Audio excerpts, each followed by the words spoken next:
Bonjour à toutes et à tous, je suis Mathieu Charrier, ravi de vous accueillir dans 9e art, le podcast de la Cité internationale de la bande dessinée et de l'image d'Angoulême. Dans chaque épisode, une autrice ou un auteur se raconte, revient sur sa pratique, sa carrière, son actualité, sa vision du 9e art et répond à notre questionnaire de Proust version BD.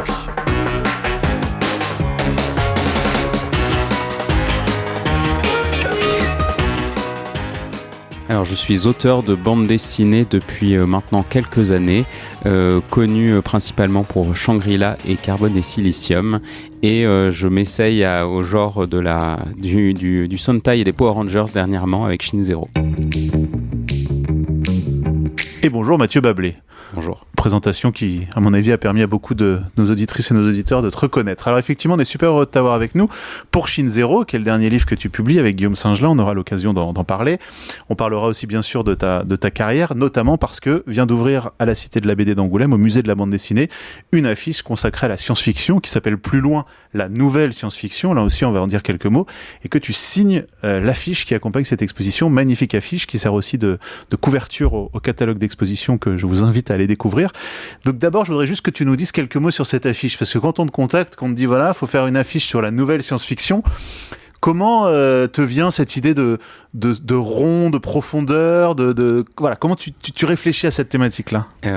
Voilà, alors déjà, il faut réfléchir au-delà de la panique, c'est-à-dire que pourquoi me contacter moi alors qu'on est censé représenter des décennies d'évolution de la science-fiction. Donc c'est vrai qu'on aurait pu aller on va en tout cas de Métal Hurlant, de Moebius, tout ça, à la nouvelle science-fiction qui est même plus tout à fait moi. En fait, il y a déjà des jeunes autrices et des jeunes auteurs qui font une nouvelle SF, donc c'était assez intimidant dans un premier temps de se dire il va falloir à la fois encapsuler tout ce qui représente cette science-fiction et ces science-fiction, et en même temps essayer de faire vivre plusieurs concepts en même temps, parce que la SF finalement c'est assez vague. Encore une fois, si on prend la SF des années 80, c'était une SF un peu d'exploration, une SF très graphique.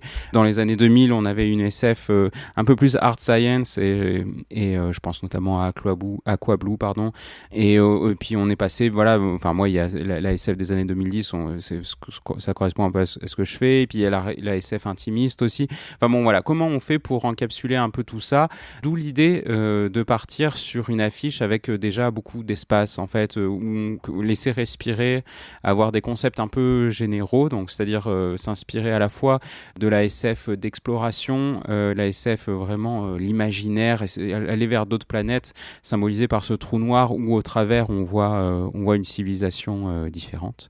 Et puis la SF un peu art science avec ce robot qui s'en extirpe, et tout ça en fait avec des couleurs très criardes, très pour le coup que j'essaye assez moderne, parce que vraiment les couleurs un peu fluo comme ça, c'est quelque chose qu'on voit de plus en plus sur beaucoup d'albums de bande dessinée, et je trouvais que ça correspondait justement avec cette idée de modernité. Justement, tu parlais, parce que le propos de l'expo, ça va donc l'expo plus loin, sous-titré La nouvelle science-fiction. Alors les deux commissaires, Loïc Chéry et Julie Sicomaillet, ont essayé un peu de définir ce terme de nouvelle science-fiction qui regroupe en fait quasiment 40 ans de création.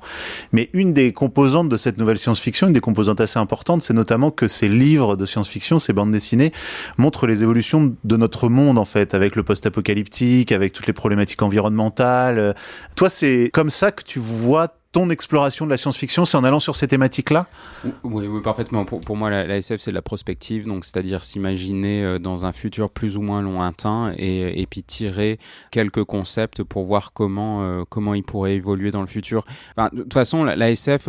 même qu'elle soit la plus récréative possible, elle porte toujours un message, parce qu'on va se projeter donc du coup dans un monde qui aura été altéré par l'action des humains.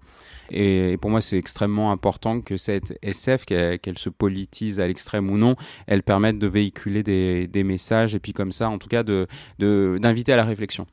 Parce que dès ton premier livre, La Belle Mort chez Ankama, c'était la fin de l'humanité, avec ces insectes un peu venus de l'espace, qui venaient diriger la Terre. Donc déjà, cette thématique-là de fin de l'humanité, elle était là, quoi.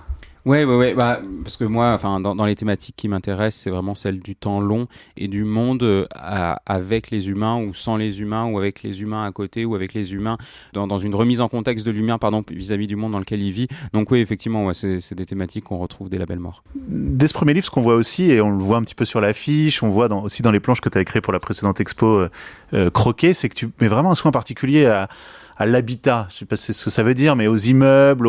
Pourquoi tu as ce souci dans tes histoires? Tu penses que c'est aussi ça qui symbolise beaucoup une époque et ceux qui la composent? Ouais, alors c'est avant tout peut-être même une passion du dessin, mais effectivement pour moi j'ai besoin de sentir le monde tangible autour des personnages que je dessine. Il y a un vrai désir d'immersion pour les lectrices et les lecteurs, mais vraiment même pour moi en tant que créateur, de me dire bah voilà là les routes, les rues, les bâtiments qui elles arpentent sont tangibles, sont crédibles et racontent même une histoire. C'est-à-dire que dans ma conception des bâtiments, il y a le temps qui passe aussi. C'est des bâtiments qui ont une histoire aussi, et je trouve ça enfin vraiment c'est quelque chose qui me passionne dans cette espèce d'ébullition de début de projet où il faut créer un monde. C'est assez passionnant de réfléchir à tout ça. Ouais, au décor même plus largement. Je parlais de l'habitat, mais on voit que... Alors si on en vient à Shangri-La, il y a quand même quelque chose qui est assez fou, c'est que, bon là encore, la Terre dans cette histoire est devenue habitable, les humains se réfugient dans une sorte de station spatiale. Quand on voit le projet d'Elon Musk d'aller coloniser, enfin on se dit, c'est là encore la science-fiction presque devance la réalité. Alors j'imagine que toi, quand cette histoire te vient en tête, t'as pas forcément Elon Musk en tête à ce moment-là, mais comment tu t'irrigues et comment tu te nourris de l'actualité au sens très très large pour raconter ces histoires-là? Bah alors, disons que sur les gros bouquins de SF que je fais, il y a effectivement, ça vient souvent d'une angoisse liée à une actualité, que ce soit dans Shangri-La, il y avait cette notion d'animoïde qui regroupait toutes les communautés qui servent un peu de soupape à une population qui a besoin de trouver des boucs émissaires. Dans Carbone-Silicium, c'était à la fois la rencontre entre les théories effondristes et l'intelligence artificielle. Donc à chaque fois, voilà, c'est des actualités, c'est des choses qui sont dans l'air du temps.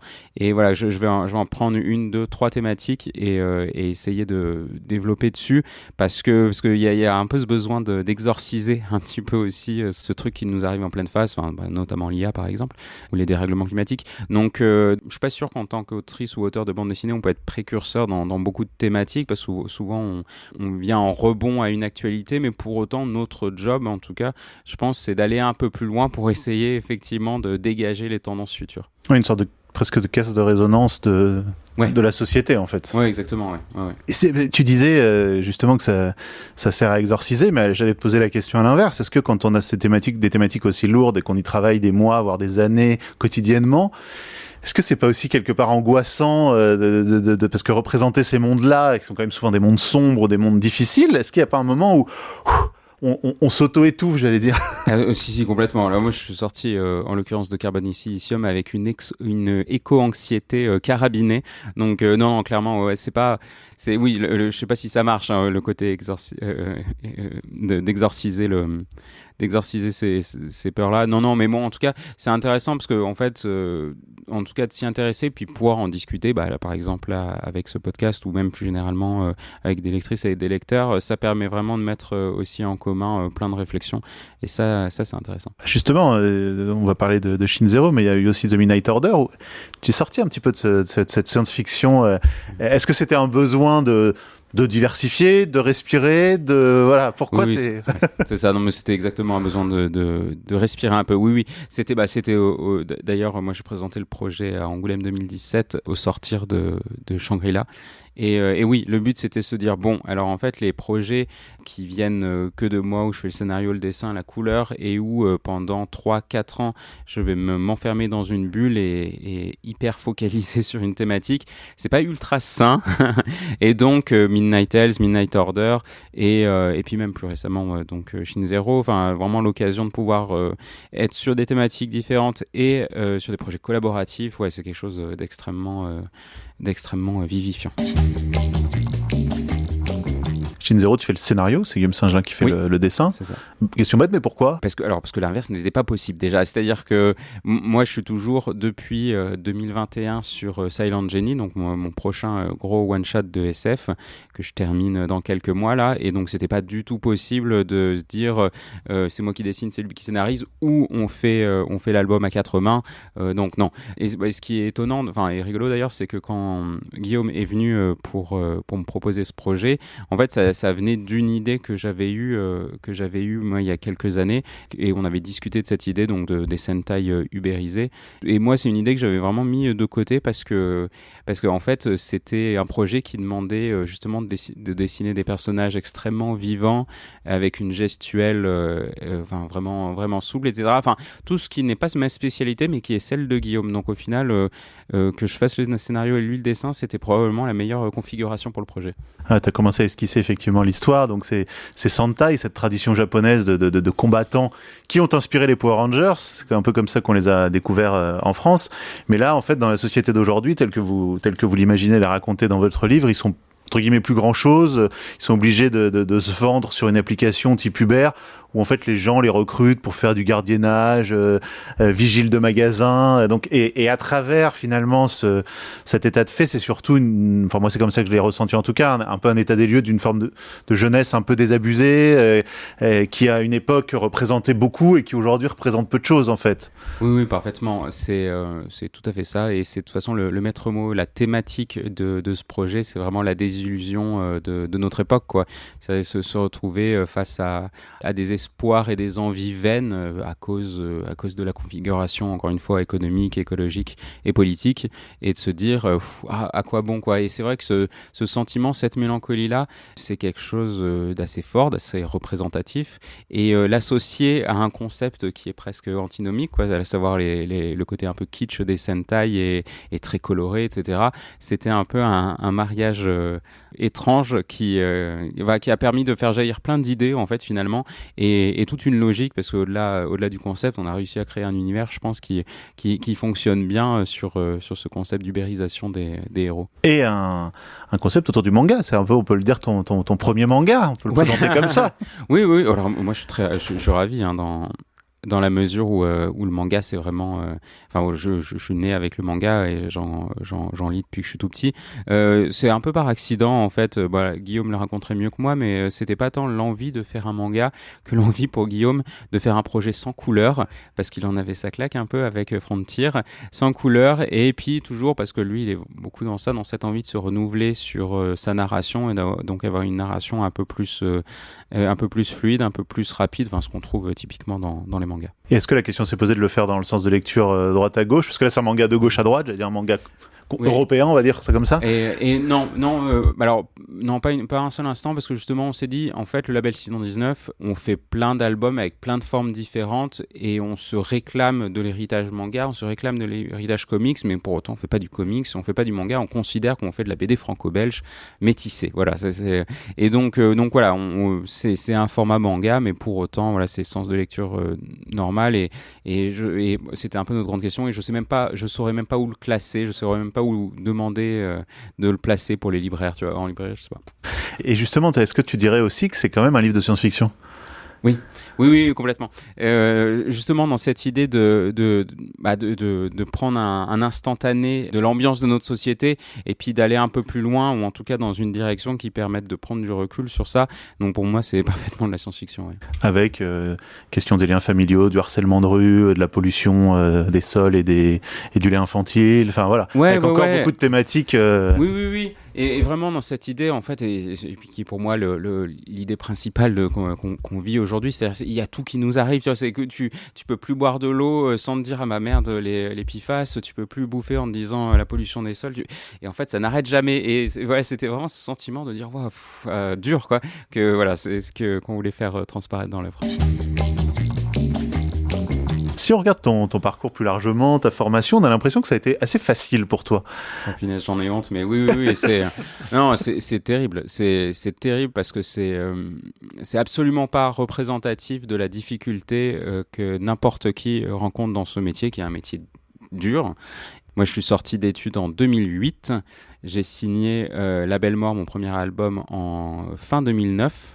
Et à partir de là, au label 619, parce que j'ai envoyé un seul dossier, c'était au label. Et c'est Run qui te contacte et qui te dit banco, quoi. Ouais. Oui, mais genre peut-être, je sais pas, 24 heures plus tard, quoi. Et vraiment, c'est Run que je voulais, c'est le label que je voulais. Et si ça n'avait pas marché, je serais allé voir d'autres éditeurs, mais c'est ce que je sais. Enfin, c'était vraiment mon choix de cœur.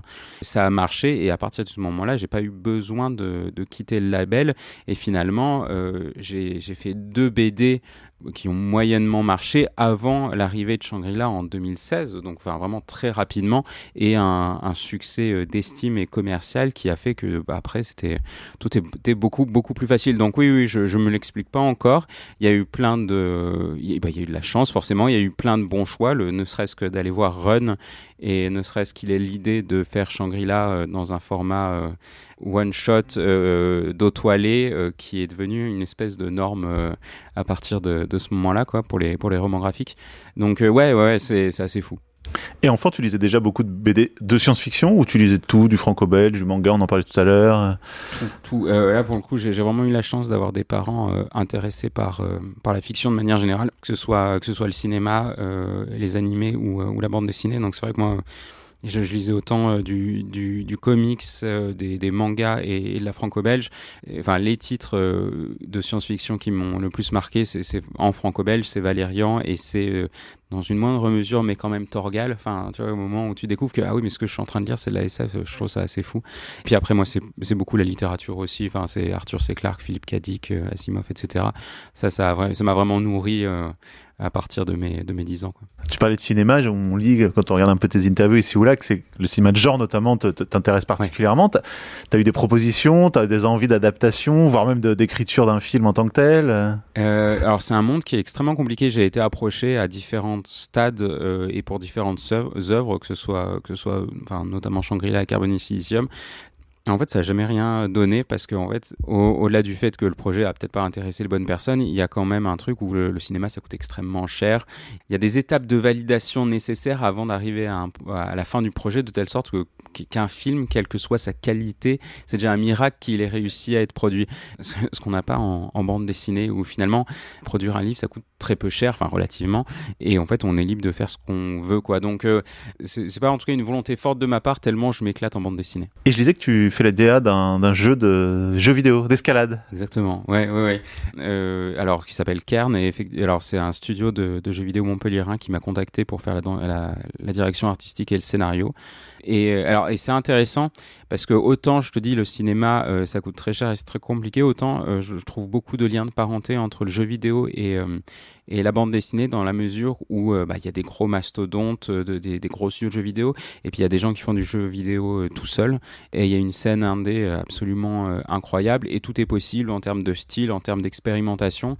Donc je vois un énorme parallèle, de telle sorte que j'ai pas beaucoup hésité, parce que c'est vraiment un médium qui m'intéresse beaucoup aussi. Et parce que l'escalade, tu pratiques Alors oui, c'est pas pour ça qu'on est venu me chercher, étonnamment, ni pas pour le fait que j'habite à côté de Grenoble et que la montagne, je connais depuis quand même quelques décennies, mais simplement pour les paysages que j'avais fait, notamment dans Adrasté.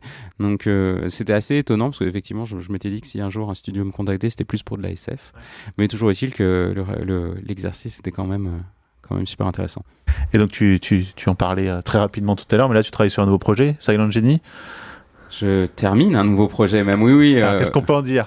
Ouais, alors ce qu'on peut en dire, c'est un projet donc que je mûrissais depuis la fin de Carbone et Silicium, que j'ai commencé à écrire en 2021, du coup, après la sortie du précédent album, et ça sera toujours de la SF, et moi je vois vraiment ça comme la fin d'une trilogie avec Shangri-La et Carbone et Silicium, une fin de trilogie thématique, parce que c'était des thématiques que j'avais pas encore abordées, à savoir donc Silent Genie, le prochain titre. On est sur une fable écologiste qui suivra donc Jenny, une scientifique qui cherche les dernières traces ADN des abeilles dans un monde où il n'y a plus d'insectes pollinisateurs. Et donc c'était montré un monde post-apocalyptique. On n'est pas dans la route, on n'est pas dans du survivalisme, on est dans un monde qui s'est reconstruit, qui a fait société différemment. Ça, c'était important d'essayer d'imaginer des sociétés qui ne soient pas basées sur le concept de l'homme qui est un loup pour l'homme, etc., quoi. Donc ça, je trouvais ça déjà intéressant, et disons que ça coche les cases de cette nouvelle SF dont on parlait au début, qui essaye d'inventer des univers sinon enviables, qui se détachent un peu de l'univers dystopique et anxiogène qu'on a depuis maintenant des décennies. Et donc sur Silent Jenny, donc on va suivre dans ce monde désolé cette scientifique qui essaye de revenir au monde d'avant. Et c'était l'occasion de parler un peu plus frontalement d'écologie, vu que c'est pas une thématique que j'avais fait encore avec Shangri-La et Carbonicicium. Et tu nous fais le cadeau de proposer aux visiteurs une planche de ce livre qui est exposée ça permet de boucler la boucle, mais dans cette exposition plus loin, la nouvelle science-fiction. Oui, parce que déjà en termes de timing, on n'est pas si loin, quoi. Et puis c'est une façon de dire, regardez, c'est presque prêt. c'est prêt, là maintenant, on est sûr que ça arrive. Et puis parce que il y a un côté frustrant en fait quand Carbone et Silicium, donc c'est sorti en 2020. Donc moi j'ai bossé dessus entre 2017 et 2020. C'est des planches qui ont une paire d'années maintenant. Donc voilà, pour moi pouvoir montrer un travail un peu plus actuel avec les progrès que j'ai fait entre temps, c'est aussi c'est mieux pour moi aussi. Voilà, donc j'invite les auditrices et les auditeurs à venir découvrir cette planche originale et inédite avant de découvrir le livre au musée de la BD d'Angoulême, et puis relire Shangri-La, Carbone et Silicium, et puis découvrir Shin Zero. Tout ça est publié chez Rue de Sèvres, label 619. C'est le moment, Mathieu Bablou, on passe à notre questionnaire de Proust version BD. Est-ce que tu es prêt ? Oui.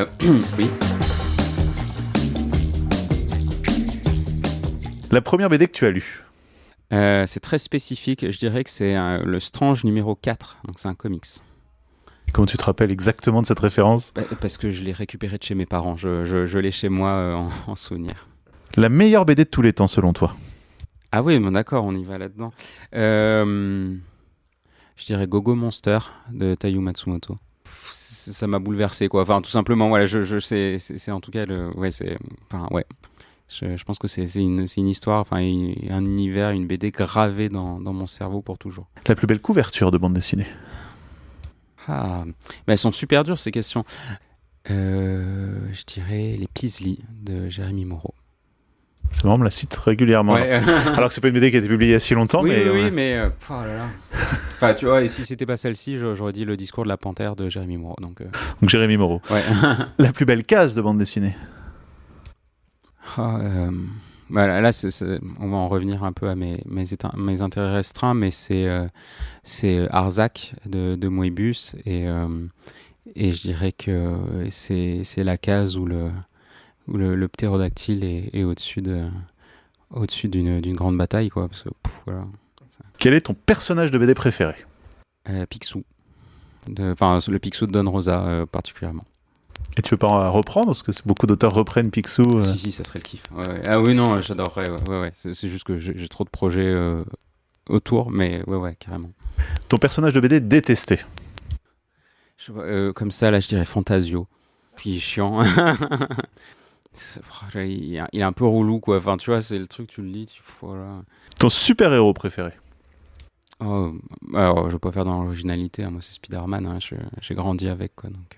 Et ton super-héros détesté ? C'est pareil, je vais pas faire dans l'originalité, moi c'est Batman. Parce que tu vois, les bourgeois qui soignent leur trauma sans communiquer et juste en tapant des gens, ça m'intéresse moins, quoi. Est-ce que tu dessines dans le calme ou en musique ? Musique, vraiment, il n'y a jamais de silence pendant que je bosse. Que ce soit d'ailleurs de la musique ou des podcasts, des émissions, etc. Mais ouais. Couleur ou noir et blanc ? Couleur. J'adore la couleur, là, pour le coup. Ça me prend beaucoup trop de temps, mais il y a tellement de choses à faire en couleur pour magnifier un dessin que j'adore ça. Et pour terminer, est-ce qu'il y a une autrice ou un auteur de BD que tu nous conseillerais et qu'on ne connaîtrait pas forcément ? Oui, parce que c'est vrai que dans mes BD, dans mes bandes dessinées préférées, il y a In Humus aux éditions de La Cerise, qui est fait par Linnea Sterte, si je n'écorche pas son prénom, et c'est super ce qu'elle fait. Elle produit peu, et c'est trop cool, voilà. C'est l'histoire de la petite grenouille ou c'était celui d'avant ? Alors ça c'est son deuxième, effectivement, et In Humus c'est avant, ouais. Et donc voilà. Eh ben, on vous invite à aller découvrir Linnea Sterte, je sais pas comment exactement ça se prononce, effectivement, aux éditions de La Cerise. Merci beaucoup, Mathieu Bablé, d'avoir joué le jeu. Merci bien à toi. Et puis on invite effectivement nos auditrices, nos auditeurs à venir voir cette exposition plus loin, la nouvelle science-fiction, dans laquelle il y a plusieurs de tes planches originales. Découvrir aussi le catalogue en vente sur le site de la Cité. Et Shin Zero et tout le reste, on en a déjà parlé. Merci à toi.